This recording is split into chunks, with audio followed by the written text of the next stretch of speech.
Alright, welcome. This is how I make my falafel balls. This recipe is totally open to your interpretation. I mean, you could change anything you want in here. You could throw in other ingredients. There are really no rules to making good food. This is the basic ingredients I use. This is a good starting point for a falafel. And you could take this recipe from here and make it your own. We're going to start with some chickpeas that I soaked overnight. And I'm going to add them into my blender. A food processor usually works a little better. I don't have a food processor at the moment, so I'm just using my blender.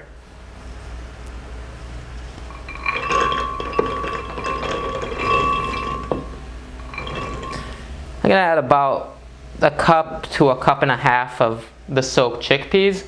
I'm going to add between about a third of a onion that I chopped. A couple cloves of garlic,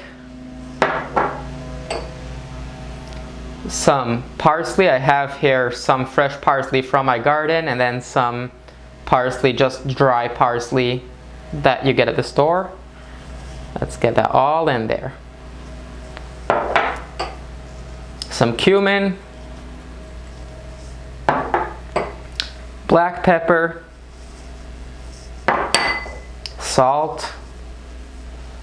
And just so this all comes together, I would add a little bit of water just so the blender has something to work with.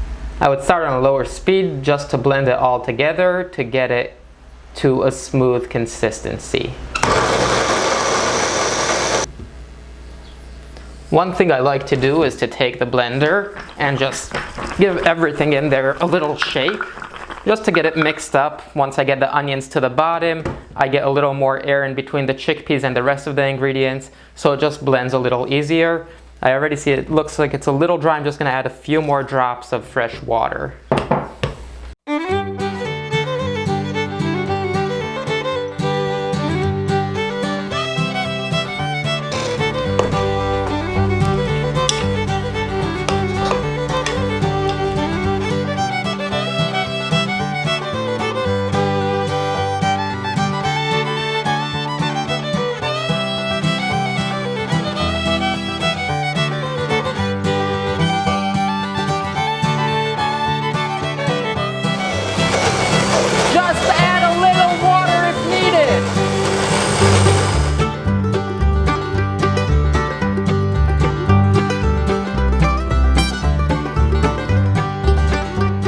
Once we're done blending, we should have a mixture that looks something like this.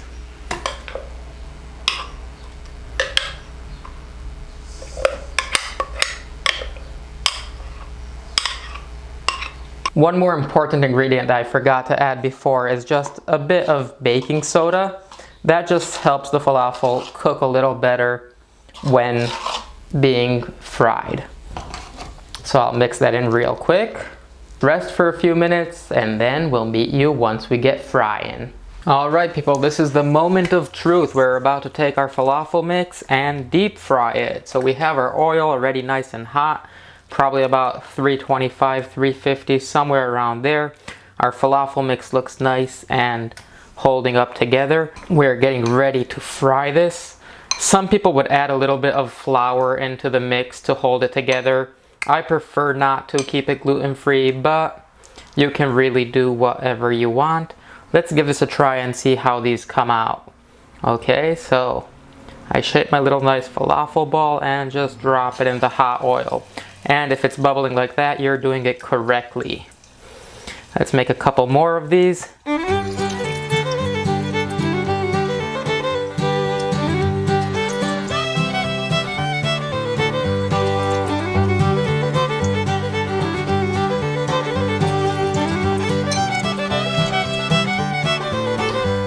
Now we have them here nice and frying. We're gonna probably keep them about 2 minutes on the first side, then flip them over and fry them for about another minute. We want to get that nice golden color, that brownish golden crunchy crispy outside and nice soft inside. So we'll check back in about a minute when these are ready to flip.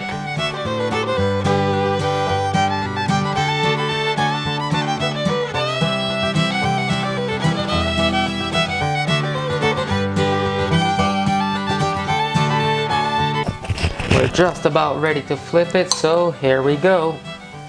Let's see what they look like.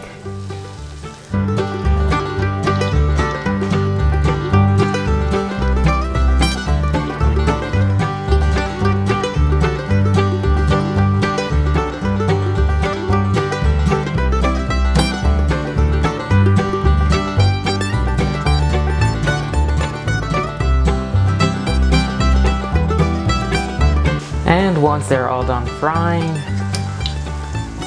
just drain them out of the oil and put them on your paper towel to soak up that excess oil.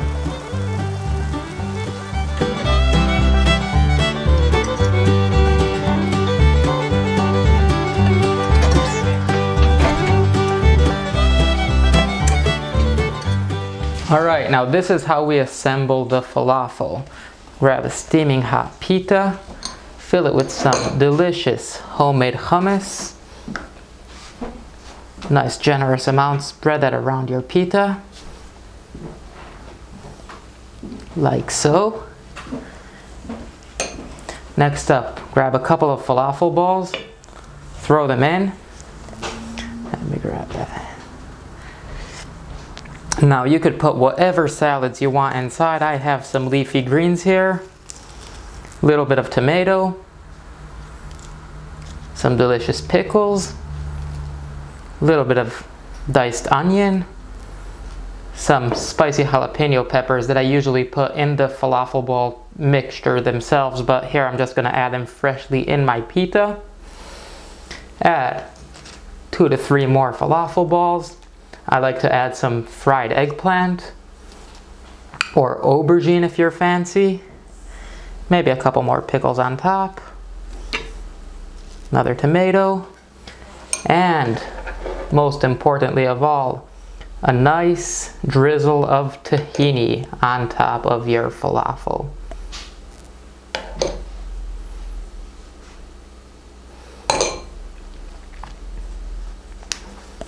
And now that is your perfect falafel sandwich.